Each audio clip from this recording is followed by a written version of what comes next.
Bank of Baroda Bharat में सार्वजनिक क्षेत्र का दूसरा सबसे बड़ा बैंक। इसकी स्थापना बड़ौदा रियासत के राजा सयाजी राव गायकवाड़ ने वर्ष 1908 में की थी। वही सयाजी राव गायकवाड़ जिन्हें भारत का अंतिम आदर्श हिंदू राजा भी कहा जाता है। सयाजी राव गायकवाड़ ने ही काशी हिंदू विश्वविद्यालय के विशाल पुस्तकालय को बनवाया था। उन्होंने ही सबसे पहले भीमराव अंबेडकर की प्रतिभा को पहचानकर उन्हें विदेश में पढ़ने के लिए प्रोत्साहित किया था। सयाजी राव गायकवाड़ जैसे महान व्यक्तित्व द्वारा स्थापित बैंक ऑफ बड़ौदा आज जो कुछ कर रहा है उससे निश्चित ही उस महान आत्मा को कष्ट पहुंचता होगा।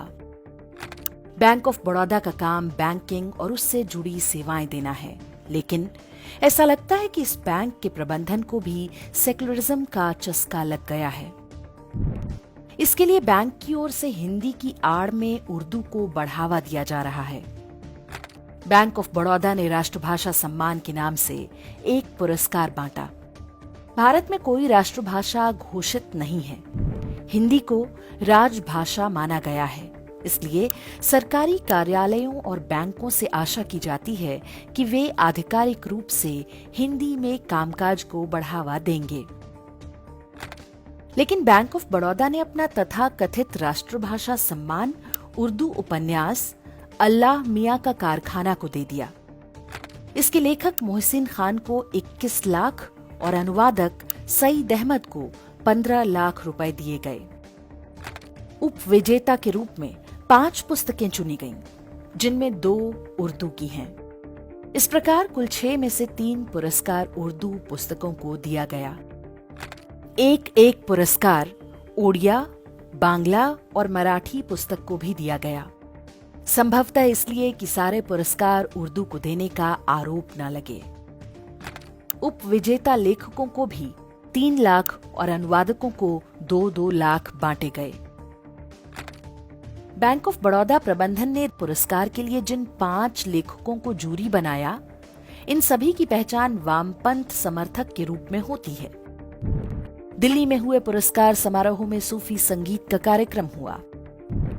पुरस्कार की आड़ में उर्दू थोपने का ये विषय जब इंडेक्स पर हमने प्रमुखता से उठाया तो बैंक ऑफ बड़ौदा की ओर से ट्विटर पर एक सफाई दी गई।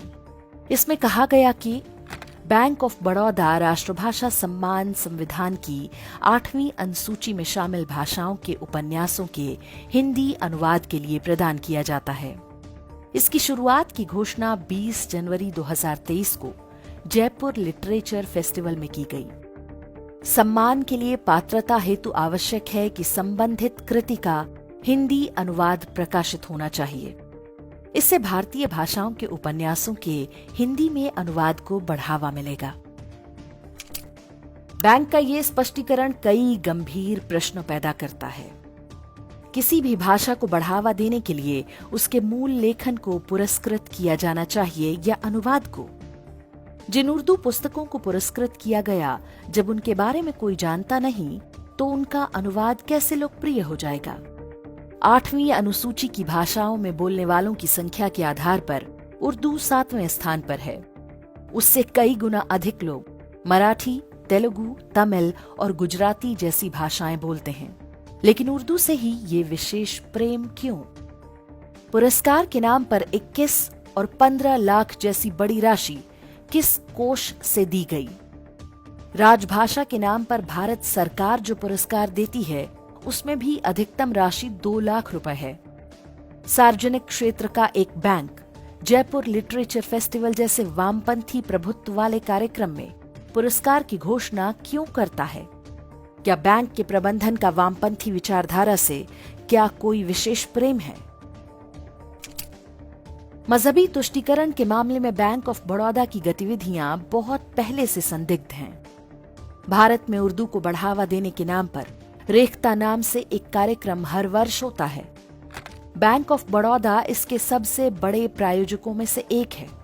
उर्दू के प्रति बैंक ऑफ बड़ौदा का ये विशेष प्रेम सामान्य नहीं है।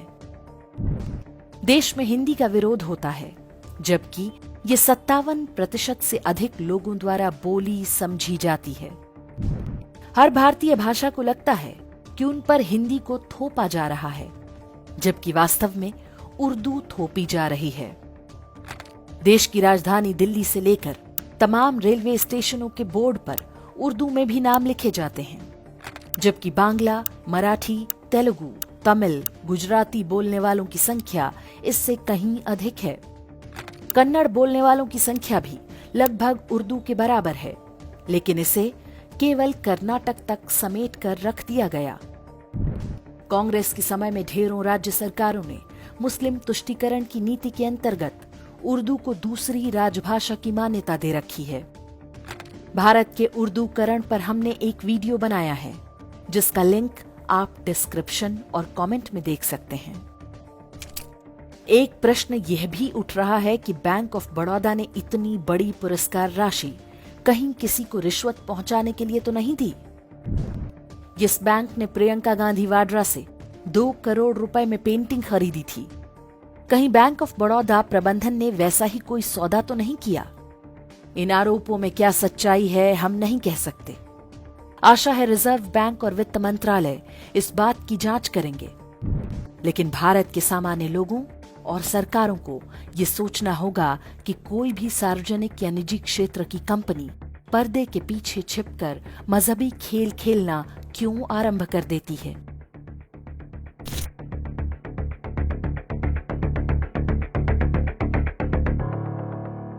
इंडेक्स ऑनलाइन के वीडियो समाज को समर्पित हैं। आप इनको डाउनलोड करके जैसे चाहे वैसे प्रयोग कर सकते हैं। चाहे तो आप हमारे टेलीग्राम चैनल से जुड़ सकते हैं, वहां सारे नए पुराने वीडियो आपको मिल जाएंगे। हमारे सोशल मीडिया लिंक हर वीडियो के डिस्क्रिप्शन में होते हैं। हमारा एकमात्र उद्देश्य हिंदू समाज को जागृत और एकजुट करना है। इसमें सहभागी बने। धन्यवाद।